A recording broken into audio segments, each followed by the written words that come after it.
Marcus Webb had built a company worth $40 million by knowing, always, when someone was trying to take advantage of him. He was absolutely certain this was one of those times. He was absolutely wrong. The car died on a Tuesday morning on the highway ramp, 3 miles from a board meeting he could not miss. One moment the engine was running smooth and clean. The next, it made a sound like a large metal sigh, and everything went quiet. The Mercedes rolled to the shoulder. Marcus sat behind the wheel and looked at the dashboard, which was now lit up like a Christmas tree, every warning light on at once, which, in his experience, meant nothing good and a great deal of money. He called his assistant. His assistant called a tow truck. The tow truck arrived in 22 minutes, which Marcus noted was slower than it should have been. The driver, a heavy man with a kind face, told him the nearest shop was Delgado's Auto, about 4 miles up the road. "Is it good?" Marcus asked. "Ray's the best I know," the driver said. Marcus did not ask who Ray was. He was already on his phone, rescheduling the board meeting and composing the story he would tell later about the catastrophic morning he had experienced. Delgado's Auto sat on the edge of an industrial block between a parts supplier and a sandwich shop. It was small. The sign above the entrance was hand-lettered in dark blue paint, slightly uneven, as if someone had done it themselves on a Saturday afternoon. The waiting area had 4 folding chairs, a table with 3 magazines from 2 years ago, and a coffee maker that had seen better decades. Marcus stepped out of the tow truck and looked at all of this. He was already forming an opinion. A man came out of the garage bay wiping his hands on a clean rag. He was somewhere in his mid-50s, not tall, with short gray hair and the kind of forearms that come from decades of actual work. He walked without hurry. He shook Marcus's hand and said, "Ray Delgado." "What happened?" "It just stopped," Marcus said. "On the ramp." Everything lit up. Ray nodded like this was a sentence he had heard before and understood completely. "I'll take a look," he said. "Probably 2 hours." "I need it done by noon," Marcus said. Ray looked at him for a moment. "I'll take a look," he said again, the same way, and went back into the garage. Marcus sat down on one of the folding chairs and opened his laptop. 2 hours and 11 minutes later, Ray came to the waiting area and said, "Come see." Marcus followed him into the garage. The car was up on the lift, and beneath it, Ray pointed to a component Marcus had never seen before and explained, in clear and simple language, that the valve body inside the transmission control module had failed. It was not a common failure, he said, but it was not unusual for this engine at this mileage. The part needed to be replaced. The labor was specific and required care. "The total will be $899, Ray said. Marcus heard the number and something sharpened inside him. He was a man who had read 10,000 invoices in his career, and his body had developed a physical response to what he believed was overcharging. He felt it now. "For that," he said, pointing at the component. "For the part and the labor, yes," Ray said. "I can get that part on Amazon for $60, Marcus said. He actually pulled out his phone and started typing. "That part won't fit your build year," Ray said. "The supplier changed the internal design in 2019. What you're finding online is the previous generation." "That sounds like something a shop says to justify a markup," Marcus said. Ray looked at him. His face did not change. "You're welcome to get a second opinion," he said. "There's a dealer about 8 miles east." "Maybe I will," Marcus said. "Okay," Ray said. "You want me to close her back up, or do you want the repair?" Marcus looked at him. Then he looked at his phone. Then he looked at the car, his car, which he needed to drive to 3 more meetings this week and a client dinner on Friday. "Do the repair," he said. He went back to the folding chair. He called the Mercedes dealership 8 miles east. He did not identify himself, just described the issue. The service advisor quoted him $1,340. He called another independent shop, one his colleague had mentioned once. They quoted $1,100. He found the Amazon listing he had been looking at. He read the description carefully this time. It said, in small print at the bottom of the page, "Not compatible with vehicles manufactured after model year 2018. He set his phone face down on his knee. He sat with this information the way a man sits with something he does not want to fully acknowledge yet. He looked at the ceiling. He looked at the coffee maker. He thought about how certain he had been, 40 minutes ago, standing in the garage bay with his finger pointed at a part he had never seen before in his life. A young mechanic, barely 20, still in the early months of learning the work, came out of the garage and set a paper cup of coffee on the table near Marcus without being asked or saying anything. Marcus looked at it. Then he looked up at the kid. "Thank you," he said. The kid nodded and started to go back in.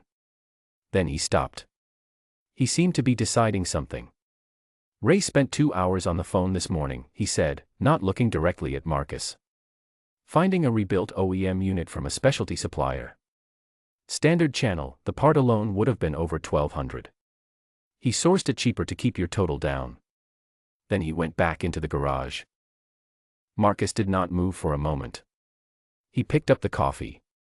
It was the right temperature, which meant the kid had thought about when to bring it out. He set it back down. He stood up, eventually, and walked slowly around the small waiting area.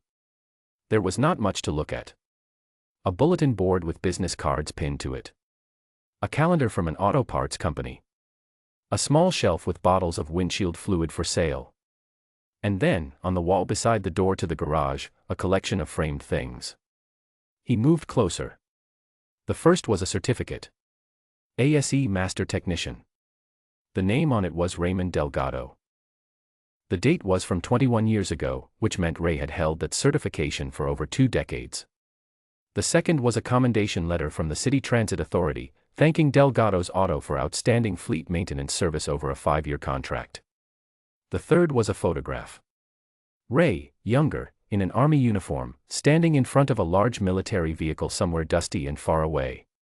He was not smiling in the photograph, but his eyes were steady and calm, the same way they had been in the garage an hour ago. The fourth was a newspaper clipping, laminated and slightly yellowed at the edges. A local paper. The headline read, "Local shop fixes veteran's truck for free, for the 3rd consecutive year." Marcus read it. Then he read it again. Then he read it a 3rd time, and this time he read the whole article, which described how Ray had quietly organized a program, every November, where his shop repaired vehicles for veterans who could not afford the cost. No announcement. No press release. The reporter had found out through a veteran who had wanted the public to know. Marcus stood in front of that clipping for a long time. Ray came out of the garage at 12:53 in the afternoon. He was carrying a clipboard with the invoice on it and the car keys on top. "She's done," he said. "I went over the rest of the system while I had her open. Everything else looks good. Bring her back at 50,000 miles for a full check." He held out the keys. Marcus took them. He looked at the invoice. $899, exactly as quoted, with an itemized list of every part and every labor hour, written out clearly in Ray's handwriting. He looked at Ray. Ray's face was the same as it had been all morning. No satisfaction. No edge. No sign that he remembered the conversation in the garage bay, or the comment about tourist traps, or the phone Marcus had pointed at him like a piece of evidence. He just stood there holding the clipboard, ready to receive payment and move to the next thing. "You sourced a different part," Marcus said. "To keep the cost lower." "It's the right part," Ray said. "It just took a few calls." "You could have charged me $1,200, Marcus said. Ray looked at him steadily.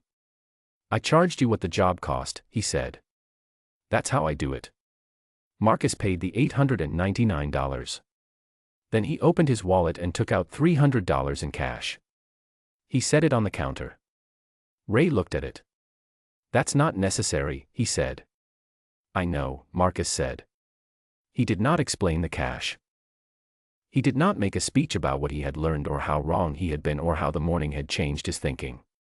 He was a man who had made his name partly by knowing when words were less valuable than action, and this felt like one of those moments. He shook Ray's hand again. He meant it this time. He could feel the difference himself, in the firmness of it, in the fact that he held it a moment longer than was necessary. He walked to his car. He sat in it for a while before starting it. He looked at the steering wheel. He thought about all the rooms he had walked into over the years, all the deals he had made, all the times he had trusted his own read of a situation completely and without question. He thought about how that confidence had generally served him well. And he thought about how sometimes the most dangerous thing in a room is a person who has been right so many times that they have forgotten what being wrong feels like. He started the car. The engine turned over clean and quiet. He drove away. 3 weeks later, he posted the story on his public business account. He did not soften it or rearrange the facts to make himself look better. He told it the way it happened, the quote, the phone, the comment about the tourist trap, the certificate on the wall, the cash on the counter. He included a photograph of the invoice. He ended the post with this. I owe a man named Ray Delgado an apology I was too proud to say in person. This is the long version of it. His shop is Delgado's Auto. He is better at his job than I have ever given any stranger credit for being. He also charged me less than anyone else would have, because that is simply how he works. I will not make the same mistake again, asterisk. The post was shared 40,000 times in the first week. People found the shop. They called. They booked appointments. Within a month, Ray was booked 6 weeks in advance, the longest wait in the shop's 30-year history. A reporter from the local paper called Ray to do a follow-up story. Ray said, politely, that he appreciated the interest but didn't really have much to add to what had already been written. Did you see Mr. Webb's post? The reporter asked. I did, Ray said. What did you think when you read it? Ray was quiet for a moment. I thought he was a decent man, he said, who had a hard morning. That was all he said about it. He did not raise his prices. Not when the calls came in. Not when the bookings stretched 6 weeks out. Not when a second reporter called, and then a third. The rates at Delgado's Auto stayed exactly as they had been the morning Marcus Webb sat down on a folding chair and decided he was being taken advantage of. The coffee maker still sat on the counter, old and a little slow. The 4 folding chairs were still there. The newspaper clipping was still on the wall. Nothing changed. That was the point.